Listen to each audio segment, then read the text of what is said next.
Big year for us here at MLB Network. Sorry for being a little self-congratulatory, but 15 years of network history. We're celebrating it in earnest tonight with MLB Network Legendary Moments presented by Budweiser.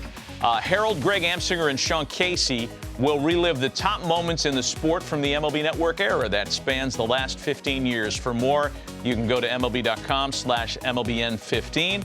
And we thought we would use this segment of the program this morning to talk about some of the memories and moments we remember most vividly since this place went on the air. For me, I mean, there's too many, right? 15 years of network history. Like, we could do it month by month and run out of time. But a couple that I'll gravitate toward. I remember vividly, it was year 2 of the network, postseason, and our postseason coverage was a lot different back then. Right. We were on the air all day, and we were live all day, and we were watching and grinding with every pitch. And when Roy Halladay threw the no-hitter against the Reds in Game 1 of the 2010 National League Division Series, it was the first postseason no-hitter since Don Larson's 1956 World Series perfect game. It had us all on the edge of our seat. Halladay was spectacular. I remember how the Phillies celebrated after the game. Kind of sensitive to, Roy's relationship with alcohol, and everybody had a toast, but it wasn't anything over the top. And, man, it was one of those moments that I'll never forget.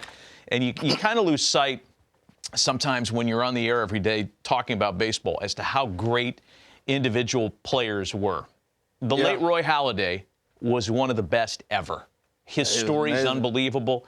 The fact that he's not here anymore is still shocking and sad, but man, you can really celebrate his greatness just by looking back on that one moment. We were talking about Stevenson earlier, right? He changed his arm angle, changed the grip. Roy Halladay. Changed the arm angle on his way to Cooperstown. Remade himself. Yeah. Crazy. I got another one for you, too. Another moment that and this one, I guess because I grew up the son of a Red Sox fan and was always kind of, raised in the household of Ted Williams and Carl Yastrzemski being luminaries in the sport, and they were. When Mike Yastrzemski went back to Boston, and on September 17th of 2019, first game at Fenway, where his grandfather was a super-duper star for 23 years, he homered. Unbelievable. And pretty cool. Yeah, and the next day, cool, he and Yaz were both there. Yaz, grandson Yaz and grandfather Yaz, and Carl received the ceremonial first pitch, or Mike received it from Carl. So that was a cool thing that I remember, too. Well, I know one that will not make air in the show because this is how we operate around here, but it's still one of the big moments for me. You remember the shot heard around the world. Everybody knew where they were at. You heard about it? Well, we're barely on the air. I thought it was a shot that was going to kill the network. It was the F-bomb that you may have missed. Check this out. Well, we're 34 days away from opening day. We planned on talking about Fernando Vina, but the latest on Manny Ramirez, Dodger GM Ned Colletti. Fernando Valenzuela. Did I say Fernando Vina? Yeah. What the is that?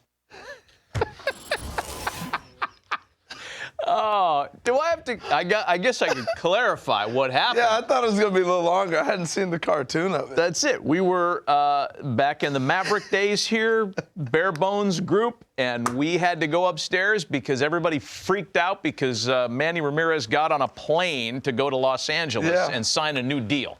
So it was, oh, Manny World. Man, we got get upstairs and do a hit. We're going to roll it into the show. Well, we were taping it.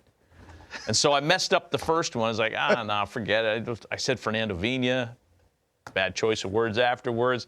But that was a taped, kind of rehearsed take, and that made air. They rolled it in. So it looked like I was dumb enough to have dropped the live F-bomb. The funny thing was, we're walking down the stairs.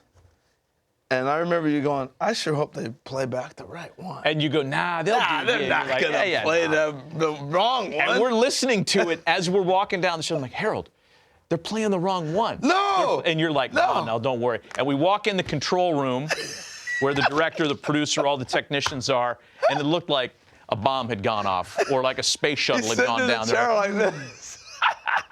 Matt goes, don't tell me you played the wrong one. And our boss at the time, one of our bosses says, well, that was unfortunate. I'm like, unfortunate? I'm going to get fired. My career's over. Unfortunate. That was unfortunate.